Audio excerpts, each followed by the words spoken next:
Hi hello ನಮಸ್ಕಾರ, welcome back to my YouTube channel ಅಂತ ಹೇಳ್ತಾ ಎಲ್ಲರೂ ಹೆಂಗಿದಿರಿ? ಎಲ್ಲರೂ ಆರಾಮದಲ್ಲಿ ಅನ್ಕೋತೀನಿ. ಇವತ್ತು ನಾನು ಬಂದಿದ್ದೀನಿ ಒಂದು ಲೇಟೆಸ್ಟ್ ಅಪ್ಡೇಟ್ ನೊಂದಿಗೆ.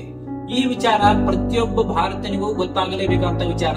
ಸ್ಪೆಷಲಿ ಮಿಡಲ್ ಕ್ಲಾಸ್ ಮತ್ತು ಅಗ್ರಿಕಲ್ಚರ್ ಸೆಕ್ಟರ್ ನ ವ್ಯಕ್ತಿಗಳಿಗೆ ತುಂಬಾ ಖುಷಿ ಕೊಡುತ್ತೆ. ರೈತರಿಗೆ ಬಂಪರ್ ಆಫರ್ ಅಂತ ಹೇಳ್ಬೋದು. ಆ ವಿಷಯ ಏನಂತ ಗೊತ್ತಾಗ್ಬೇಕಂದ್ರೆ ವಿಡಿಯೋನ ಸ್ಕಿಪ್ ಮಾಡದೆ ಕೊನೆಯಲ್ಲಿ ನೋಡಿ. ಸೊ ಫ್ರೆಂಡ್ಸ್, ಇದೇ ಸೆಪ್ಟೆಂಬರ್ 22, 2025ಕ್ಕೆ ನ್ಯೂ ಟ್ಯಾಕ್ಸ್ ಸಿಸ್ಟಮ್ ಜಾರಿಗೆ ಬಂದಿದೆ. ಸೊ ಆ ಟ್ಯಾಕ್ಸ್ ಸಿಸ್ಟಮ್ ಅಲ್ಲಿ ಏನೇನಿದೆ, ಮೊದಲಿಗೆ ಎಷ್ಟಿತ್ತು, ಯಾವ ಯಾವ ಕ್ಷೇತ್ರದಲ್ಲಿ ಎಷ್ಟೆಷ್ಟು ಟ್ಯಾಕ್ಸ್ ಕಮ್ಮಿ ಆಗಿದೆ, ಎಷ್ಟೆಷ್ಟು ಟ್ಯಾಕ್ಸ್ ಸ್ಥಿರವಾಗಿದೆ ಮತ್ತು ಯಾವ ವಸ್ತುಗಳ ಮೇಲೆ ಎಷ್ಟೆಷ್ಟು ಟ್ಯಾಕ್ಸ್ ಕಮ್ಮಿ ಆಗಿದೆ ಅಂತ ಇಲ್ಲಿ ಎಳೆಯಾಗಿ ನಿಮ್ಮ ಮುಂದೆ ಹೇಳಿಕೊಟ್ಟಿದ್ದೇನೆ. ಮೊದಲಿಗೆ 4 ಹಂತದ ತೆರಿಗೆ ವ್ಯವಸ್ಥೆ ಇತ್ತು. ಈಗ ಕೇವಲ 2 ಹಂತದ ತೆರಿಗೆ ವ್ಯವಸ್ಥೆ ಬಂದಿದೆ. 4 ಹಂತದ ತೆರಿಗೆ ವ್ಯವಸ್ಥೆಯಲ್ಲಿ 5% ಮತ್ತು 12%, 18% ಮತ್ತು 28% ತೆರಿಗೆ ವ್ಯವಸ್ಥೆ ಇತ್ತು. ಸದ್ಯದಲ್ಲಿ 2025 ಸೆಪ್ಟೆಂಬರ್ 22ಕ್ಕೆ ನ್ಯೂ ಸಿಸ್ಟಮ್ ತೆರಿಗೆ ವ್ಯವಸ್ಥೆಯಲ್ಲಿ 2 ಹಂತದ ತೆರಿಗೆ ವ್ಯವಸ್ಥೆಯನ್ನು ಬಿಡುಗಡೆ ಮಾಡುತ್ತಿದ್ದಾರೆ. ಒಂದು 5% ಮತ್ತೊಂದು 18%. ಸೊ ಈ 2025ರ ನ್ಯೂ ಟ್ಯಾಕ್ಸ್ ಲ್ಯಾಬ್ ನಲ್ಲಿ agriculture, health care, education, affordable, automobiles ಹಾಗೆ ಪ್ರತಿಯೊಂದು ಕ್ಷೇತ್ರಗಳಲ್ಲಿ ಎಷ್ಟೆಷ್ಟು ಪರ್ಸೆಂಟೇಜ್ ತೆರಿಗೆ ಕಮ್ಮಿ ಆಗಿದೆ ಎಳೆಯಾಗಿ ನಿಮ್ಮ ಮುಂದೆ ಇಡಕೊಟ್ಟಿದ್ದೀನಿ. ಮೊಟ್ಟ ಮೊದಲಿಗೆ ದಿನಬಳಕೆ ವಸ್ತುಗಳ ಬಗ್ಗೆ ಹೇಳೋದಾದ್ರೆ, ನಾವು ಡೈಲಿ ಯೂಸ್ ಮಾಡುವಂತಹ ಹೇರ್ ಆಯಿಲ್, ಶಾಂಪೂ ಮತ್ತು ಶೇವಿಂಗ್ ಕ್ರೀಮ್ಸ್ ಹಾಗೂ ಸೋಪ್ಗಳ ಮೇಲೆ 18% ಇಂದ 5%ಗೆ ಇಳಿಕೆಯಾಗಿದೆ. ಮತ್ತೆ ಬಟರ್, ಘೀ, ಚೀಸ್, ಡೈರಿ ಪ್ರಾಡಕ್ಟ್ಸ್ ಗಳ ಮೇಲೆ 12% ಇಂದ 5%ಗೆ ಇಳಿಕೆಯಾಗಿದೆ. ಇನ್ನು ಹೆಲ್ತ್ ಕೇರ್ ಸೆಕ್ಟರ್ ಬಗ್ಗೆ ಹೇಳ್ಬೇಕಂದ್ರೆ, ಇಂಡಿವಿಜುವಲ್ ಹೆಲ್ತ್ ಇನ್ಶೂರೆನ್ಸ್ ಮೇಲೆ ಇಲ್ಲಿಯವರೆಗೂ 18% ತೆರಿಗೆ ಇತ್ತು. ಈಗ ಕಂಪ್ಲೀಟ್ ಆಗಿ ನಿಲ್ ಮಾಡಿದ್ದಾರೆ. ಮತ್ತು ಥರ್ಮೋಮೀಟರ್, ಮೆಡಿಕಲ್ ಗ್ರೇಡ್ ಆಕ್ಸಿಜನ್ ಹಾಗೂ ಆಲ್ ಡಯಾಗ್ನೋಸ್ಟಿಕ್ ಕಿಟ್ಸ್ ಗಳ ಮೇಲೆ ಮತ್ತು ಗ್ಲೂಕೋಮೀಟರ್ ಗಳ ಮೇಲೆ 12% ತೆರಿಗೆಯನ್ನ 5%ಗೆ ಇಳಿಕೆ ಮಾಡಿದ್ದಾರೆ. ಇನ್ನು ಹಲವಾರು ಮೆಡಿಕಲ್ ಸಂಬಂಧಪಟ್ಟಂತ ಸಾಮಗ್ರಿಗಳ ಮೇಲೆ 12% ಇದ್ದಂತ ತೆರಿಗೆಯನ್ನ 5%ಗೆ ಇಳಿಕೆ ಮಾಡಿದ್ದಾರೆ. ಸೊ ಗೈಸ್, ಇನ್ನು ಎಜುಕೇಶನ್ ಸೆಕ್ಟರ್ ಅಲ್ಲಿ ಎಷ್ಟೆಷ್ಟು ಟ್ಯಾಕ್ಸ್ ಕಮ್ಮಿ ಆಗಿದೆ ಅಂತ ನೋಡೋಣ ಬನ್ನಿ. ಮ್ಯಾಪ್ಸ್, ಚಾಟ್ಸ್ ಮತ್ತು ಪೆನ್ಸಿಲ್, ಶಾರ್ಪ್ನರ್ಸ್ ಹಾಗೂ ಕ್ರಯಾನ್ಸ್, ಎಕ್ಸರ್ಸೈಸ್ ಬುಕ್ಸ್ ಮತ್ತು ನೋಟ್ಬುಕ್ಸ್ ಗಳ ಮೇಲೆ 12% ತೆರಿಗೆಯನ್ನ ಕಂಪ್ಲೀಟ್ ನಿಲ್ ಮಾಡಿದ್ದಾರೆ. ನಾನು ಹೇಳೋದಂತೆ, ಈ ಎಲ್ಲಾ ವಸ್ತುಗಳ ಮೇಲೆ ತೆರಿಗೆ ಕಮ್ಮಿ ಮಾಡಬಹುದು. ಈ ವಿದ್ಯಾರ್ಥಿಗಳು ಎಲ್ಲ LKG, UKG ಹೋಗೋದು ವಿದ್ಯಾರ್ಥಿಗಳಿಗೆ ಪ್ರೈವೇಟ್ ಸ್ಕೂಲ್ ಅಲ್ಲಿ 50,000 ಡೊನೇಷನ್ ರೀ.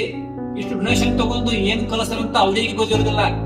ಸೊ ಸರ್ಕಾರ ಏನಾದ್ರು ಇಂಪ್ರೂವ್ಮೆಂಟ್ ಮಾಡೋದಾದ್ರೆ ಕನ್ನಡ ಶಾಲೆಗಳನ್ನ ಮತ್ತು ಗೌರ್ಮೆಂಟ್ ಸ್ಕೂಲ್ಗಳನ್ನ ಉದ್ಧಾರ ಮಾಡೋದ್ರಿಂದ ಬಡ ವಿದ್ಯಾರ್ಥಿಗಳು ಮತ್ತು ಬಡ ಮಕ್ಕಳು ಕಲಿತಾರೆ ಅಂತ ಈ ವಿಡಿಯೋ ಮುಖಾಂತರ ಸರ್ಕಾರಕ್ಕೆ ಒಂದು ಮನವಿ ಮಾಡುತ್ತಾ ಇದೆ.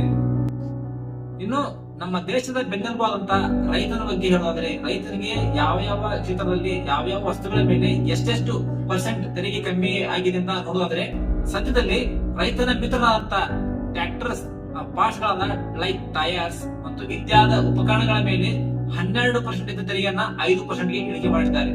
ಅದೇ ರೀತಿ ಟ್ರ್ಯಾಕ್ಟರ್, ಕೀಟನಾಶಕಗಳು, ಮೈಕ್ರೋ ನ್ಯೂಟ್ರಿಯೆಂಟ್ಸ್ ಹಾಗೂ ಹಾರ್ಟಿಕಲ್ಚರ್ ಮುಂತಾದ ವಸ್ತುಗಳ ಮೇಲೆ ಇಲ್ಲಿಯವರೆಗೂ 12% ಇತ್ತು. ಈಗ 5%ಗೆ ಇಳಿಕೆ ಮಾಡಿದ್ದಾರೆ. ಸೊ ಇದರಿಂದಾಗಿ ರೈತನಿಗೆ ಯಾವುದೇ ಒಂದು ಬೆಳೆಗೆ ಸಂಬಂಧಪಟ್ಟಂತಹ ಗೊಬ್ಬರವಾಗಿರಬಹುದು ಅಥವಾ ಯಾವುದೇ ಕೀಟನಾಶಕಗಳಾಗಿರಬಹುದು ಕೊಳ್ಳಲು ಜಾಸ್ತಿ ಹಣ ವ್ಯಯ ಮಾಡುವ ತೊಂದರೆ ಇರುವುದಿಲ್ಲ.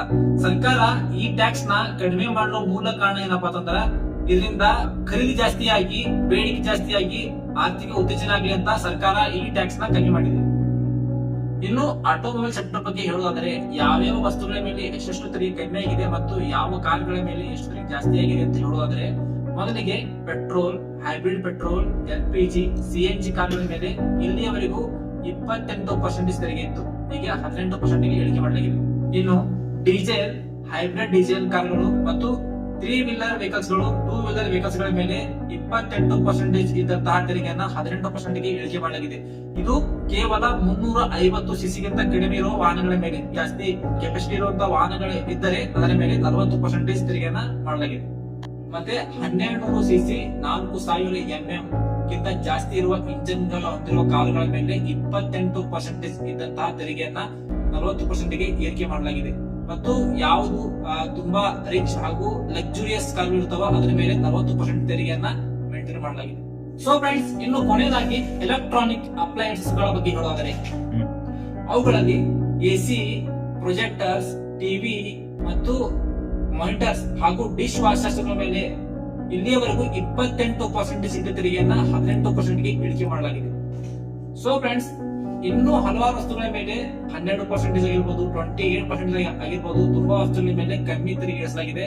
ಸೊ ಇದೇ ಸೆಪ್ಟೆಂಬರ್ 22, 2025ಕ್ಕೆ ನ್ಯೂ ಟ್ಯಾಕ್ಸ್ ಸ್ಲ್ಯಾಬ್ ಜಾರಿಗೆ ಬಂದಿದೆ. ಸೊ ನಾನು ಹೇಳಿರುವ ಈ ಕಂಟೆಂಟ್ ನಿಮಗೆ ಇಷ್ಟ ಆಗಿದ್ರೆ, ನಿಮ್ಗೆ ಹೆಲ್ಪ್ಫುಲ್ ಆಗಿದ್ರೆ, ಇದೇ ರೀತಿ ಒಳ್ಳೆ ವಿಡಿಯೋಗಾಗಿ ನಮ್ಮ ಚಾನಲ್ ನ ಸಬ್ಸ್ಕ್ರೈಬ್ ಮಾಡೋದನ್ನ ಮರಿಬೇಡಿ. ಧನ್ಯವಾದಗಳು.